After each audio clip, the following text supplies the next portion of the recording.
Namaskaram, my dear friends, I am back again. Today I am going to share with you 5 experiences that I have that has made me superhuman. Okay, bear with me because this is a lot of storytelling. But basically these 5 things are like explained by Sadhguru as to what it is and how it can make us superhuman. And based on my experiences, I was able to identify it's this sort of thing, sort of dimension, sort of divinity, power, yada yada yada, that I have experienced that somehow enhanced my life, that made me more than my previous human self. Basically, a better human being, a more superhuman me. Okay, so let's dive into it. First is experiencing Ojas. I honestly really believe I have enough Ojas in me that I can see it play in my daily life. For instance, I could really feel that, like how Sadhguru would phrase it, is that you become more lubricated to go through life and any issues won't be so much of a friction and you just glide through life like effortlessly. So, story time. So at my workplace, there was this one person where I have to work with him because I was in a phase of transition where I was going to take over his job. And his task was to train me, not just that, but show me everything in terms of property. Make sure I know all the properties, where they are, who's in charge of it, like all of it. 41 million worth of property. So as the process goes, yada yada yada, there tends to be like a conflict of interest because he just wants things to go fast and that everything is accounted for. Whereas if I feel like I'm a little bit unsure of where things are, then I have to do something about it and be more detailed as to, hey, I want to see this more. I know someone said that this property is in this location, but I kind of want to know more if it's really there because, I'm also trying to save my behind. And so some friction came about because why do I complain too much? Why do I require too much? If it was my old self, I would definitely be triggered right away given the situation. But with enough grace and enough ojas in me, I tend to just smile at situations because I somehow already see okay, this person is just trying to achieve what he wants, which is to make sure that things go fast for him and nothing is to be questioned about the things that he does. So he tends to act out and I see it, and then instead of going through some argument and some issues, I just smile and go through things effortlessly. But of course, I somehow already know how to react properly. So I really think Ojas has come into play into my daily life and, not avoid friction, but go through friction effortlessly. Ojas. Next is, I'm not the body, I'm not the mind. I could say I have personally experienced this phrase more so than before. Hear me out, because I kind of already understand now that everything in this world that quote unquote belongs to me is really not mine, nor is it me. So money, belongings, my career, etc., etc. It's just some things I have accumulated and I acquired and I play with it to, have a more spicy, full of fun life, but then it transitions out and they're no longer there.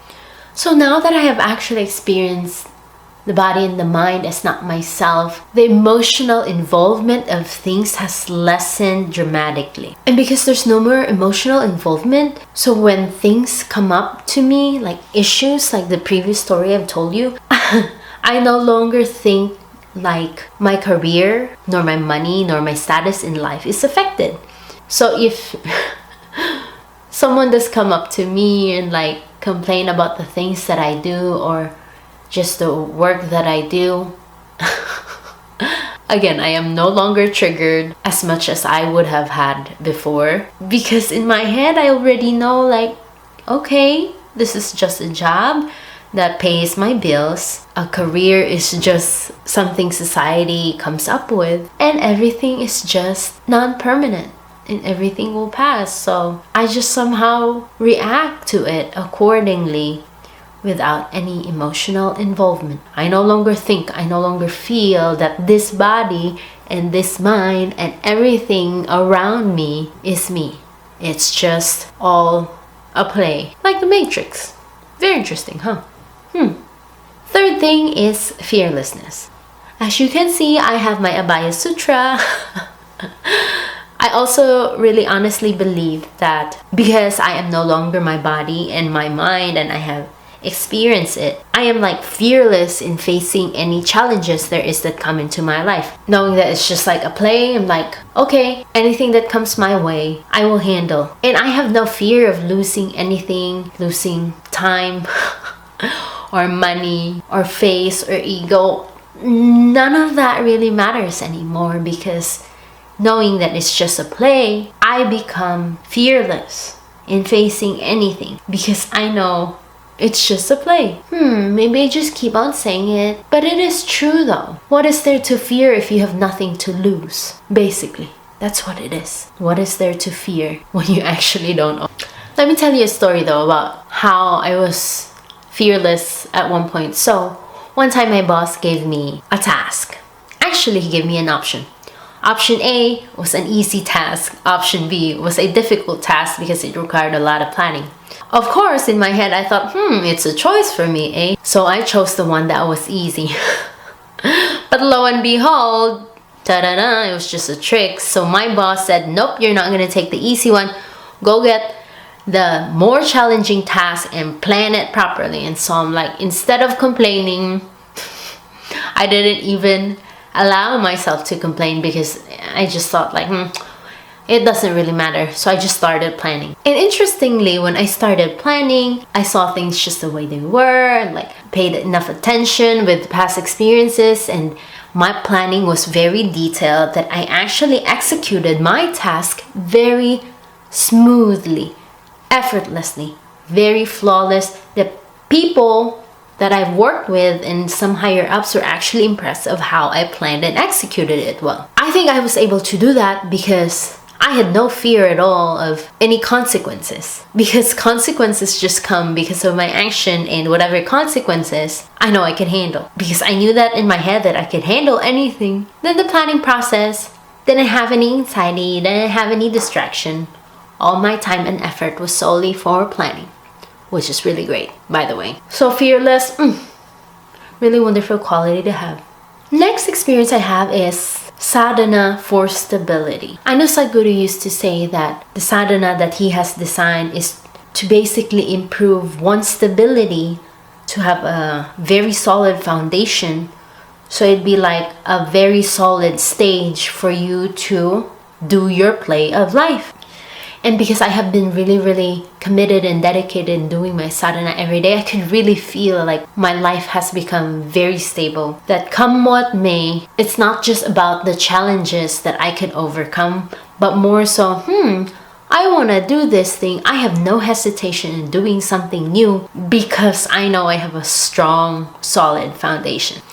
I could tell you on and on about stories at my workplace, but this one's actually really interesting. I just really think sadhana not only makes my emotions stable and my thinking stable, but also my body very interesting. So I started to learn how to play tennis. I was taught when I was younger, but I really didn't learn anything from when I was younger because I think there were only like 2 sessions and I'm like, I don't want to do it, so I really didn't learn how to play tennis. But I've always seen my mom and dad play, so I kind of know how it goes. So this time when I hold the racket and started playing tennis, like when I think about it, when I think about messing up, I actually mess up. But when the game starts and it's about my team versus the other team, my body somehow knows how to move and hit like the ball right for us to win.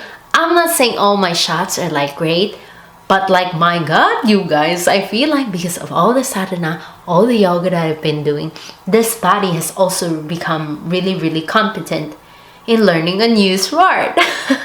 In this case, tennis. So not just emotional stability, mental stability, but also physical stability. Sadhana does wonders. And the fifth one, experience. I wouldn't really say this is an experience, but more so like an understanding. Not even an understanding. But this time, because I haven't experienced this yet, I'm giving all my trust to Sadhguru about what he says about this aspect in life. So I just go with it, and so far it's been really good. So death. I view death right now as just like a transition. Not that I have experienced it to be just a transition, but it somehow seems really reasonable that it is a transition.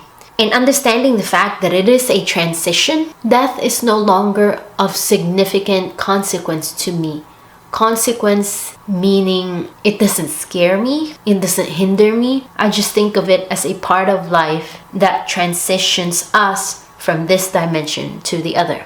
So given that there's no like grandiose thinking of like, oh, what am I gonna do with this life? Like, I need to achieve this in this lifetime. Like, I will only live up to this long. Like, oh my god, that's no longer like a thing in my life right now.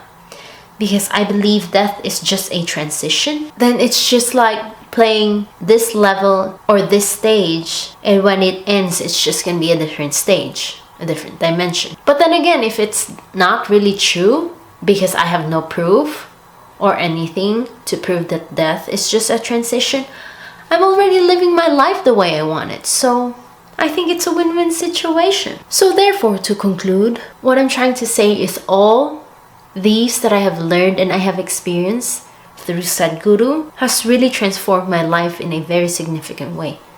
There are more things that he has taught me from all his videos, from all the vlogs or like any written articles about his experiences, his wisdom, his knowledge about this life.